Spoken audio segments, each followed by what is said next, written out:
masa lalu. Mengarap ko R.A.S.I. Di sini sekarang ku siap untuk beraksi dengan senjataku di MIC. The Ball siap maju untuk berproduksi. Very good. Ayusin ko muna yung aking video Okay. Parang malabo siya yung camera ko Sige. Pero okay na yan. Go. Tuloy tayo mga viewers ko, subscriber ko. Welcome po sa aking YouTube channel, Randy Chilel. Paki-subscribe lang po, like and share sa aking YouTube channel.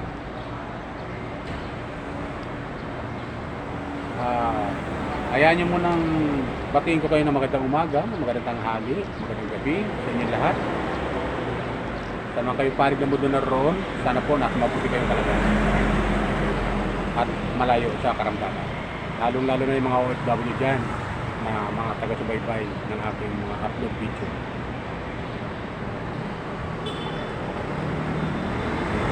Unang-una sa lahat, papasalamat po ako sa aking mga subscriber, sa lahat ng subscribe po sa aking YouTube channel. Maraming salamat po sa inyo. Ito naman po ako. Sana po supportan nyo po ulit ng aking mga video upload. Pakipindot lang po ang notification bell para upload kayo sa mga video upload ko. Okay? So yan, tuloy tayo. Itong upload ko ay patungkol to doon sa napod kong video ni Kalinga Prab. Tungkol doon, kamakailan lang yun, mga siguro mga 5 days na nakakalipas or 6 days na. Tungkol doon sa pabahay niya kay kay Carla. Alam niyo mga viewers ko, yung pinagawang pabahay ni Kalinga Prab kay Carla, maganda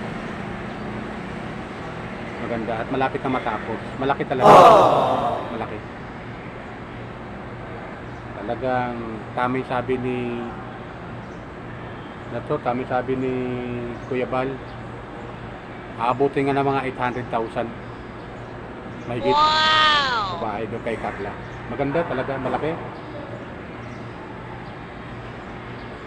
Talagang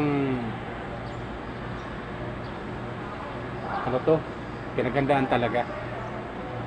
Kasi yan ang gusto ng mga sponsor.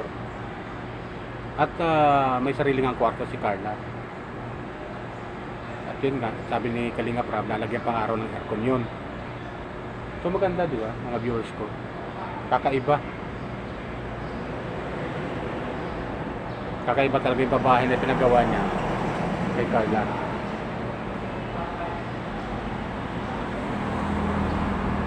Kasi yun ang gusto ng mga viewers ng mga sponsor nila sponsor niya Galing yan. Gusto na sariling kwarto sa bahay niya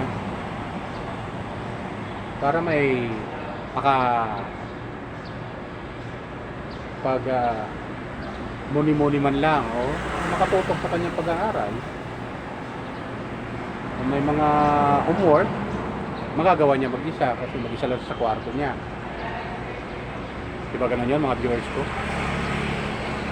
Talaga sadyang napakabait ni Carla talaga.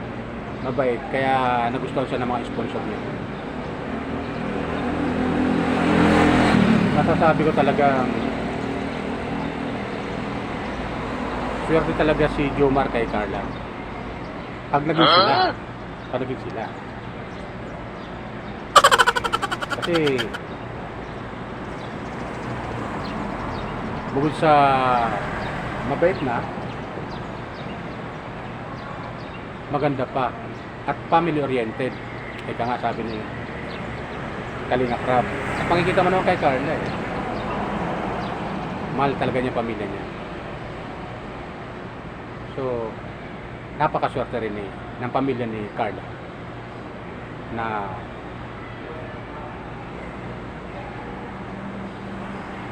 nagkaroon sila ng anak na sa katauhan ni Carla. Nakita ito ni Kalinga Prab ng Kalingap team na nagtitinda ng puto kutsinta. At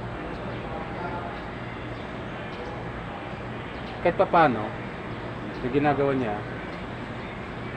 para makatulong sa kanya magulang, para hindi na siya hihingi ng pamasahe, bao sa school. Noong una. Pero ngayon, dahil sa maraming sponsor, at yun nga, pinapagawa na nga ng bahay, hindi na masyado siya nagtitinda ng puto at kinta ngayon. At nakatutok nga doon sa pinapagawang bahay, yung pamilya niya. Di ba, mga viewers ko? Napakaganda. Kaya bilib din ako dito kay Carla.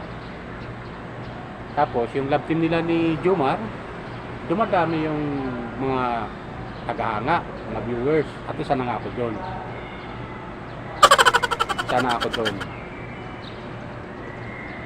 Kaya, ang masabi ko lang kay Carla, manatili siyang ganyan na magpakabait at magsipag sa pag-aaral, kasi minsan lang dumating sa buhay natin yung pagkakataon. Hanggat may sponsor tayo, may nagpapaaral, pagsipagan natin. Ganun yun, mga viewers ko. Sayang yung pagkakataon. Kaya pagbutihin ni Carla yung kanyang tag dito, pag-aaral, hanggang sa makapagtapos siya ng kolehiyo at makamit niya yung kanyang pangarap kung anong kurso man ang gusto niyang kunin. Diba? Tama. At isa pa nga doon, yun nga,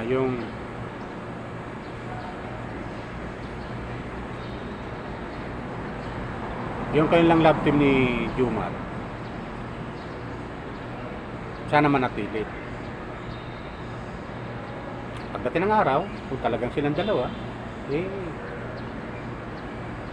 mas lalo maganda, di ba, mga viewers ko?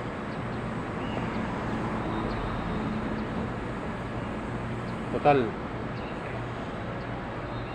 sabi nga ni Jomar, handa siya maghintay.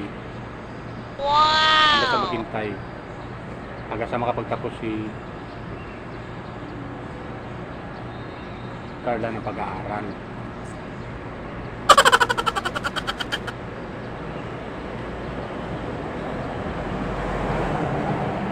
So napakamaganda, di ba? Napakamaganda rin. Napakaganda kung tutuusin.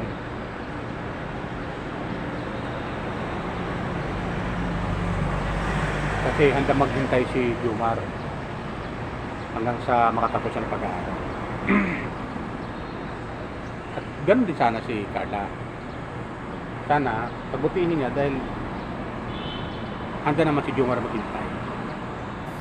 Minsan lang dumating Galing talaga yan. yung pagkakataon na mayroon magpapaaral, may nag-sponsor sa pagpapaaral. Katulad ni sa katauhan ni Kalinga Prab. Kasi beneficiary nga siya. Bilang beneficiary at Kalingap Angel nga. So yun. Pinapag-aral sila ni Kalinga Prab. May mga alawan sila. So maganda, Talaga? maganda yun. Natutuusin. At yung bahay na talaga, masabi ko talaga, maganda. Kasi kung natapos yun, tapinturahan ng maayos, makita mo ang tunay na kagandahan ng bahay. Pulido, konkreto talaga. Tama yung sabi ni Kalinga Prab na kung papagawa nga naman siya ng bahay, konkreto na, para pang matagalan. Tama naman, di ba? Tama naman.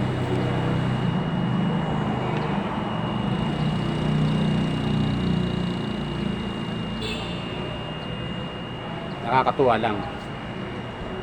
Dahil malaki yung bahay at talagang malapit kay Roseanne na Kalingap Angel din. So, maganda. Tuntua yung pamilya talaga ni Carla eh. Kahit tayong mga viewers, natutuwa rin. Para kay Carla. Diba? Ang saya lang. Ang saya. Dahil Hindi ko lang, yun nga yun, nag-uusap silang dalawa, napanood ko yun. Nag-uusap silang dalawa na, hindi ko lang masyado matandaan yung mga sinasabi nila sa isa't isa. Nung silang dalawa lang. Yun nga, nakakatuwa guys.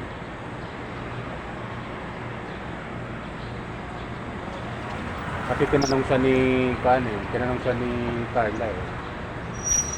Ikaw, tinanong na si Jomar kung ilan na naging girlfriend niya. Muntik mabilaukan si Jomar doon sa ininom niyang soft drink eh. Doon ako natawa eh. At seryoso ang tanong ni Kuan. Seryoso ang tanong ni seryoso ang tanong ni Carla. Nakakatuwa lang eh. Tapos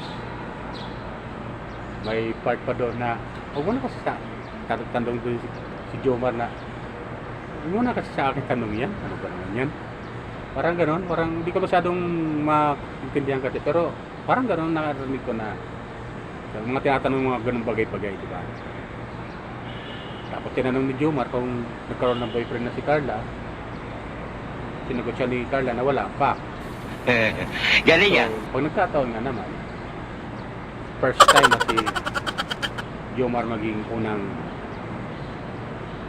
boyfriend ni Carla. Di ba ganun yun? Siya magiging unang boyfriend ni Carla, si Jomar. Kaya, abangan natin yung mga susunod na kabanata.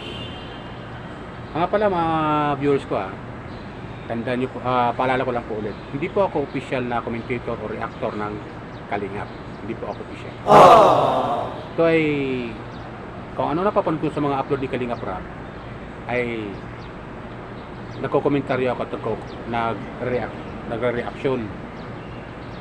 Kung ano napanood ko, dinadaan ko sa video yung aking comment at yung reaction. Para mapanood nyo naman mga viewers ko. Siyempre, bilang tagahanga ng Jomcar, yun, dinadaan ko sa video yung aking comment at reaction. Mas lalo, maganda kung gagawin akong reactor o commentator ni Kalingap Rap. Pero mangyari lang yan siguro pag pumunta na ako ng Bicol, pumasalakod sa kanila. Ganun yun. Diba? So yun lang sa akin mga viewers ko, subscriber ko. Paalala po ulit, paki-subscribe, like and share sa aking YouTube channel, Randy Channel. Okay? Yun lang po. Ingat po tayo lagi, magpalagpatan na po may kapal. Bye!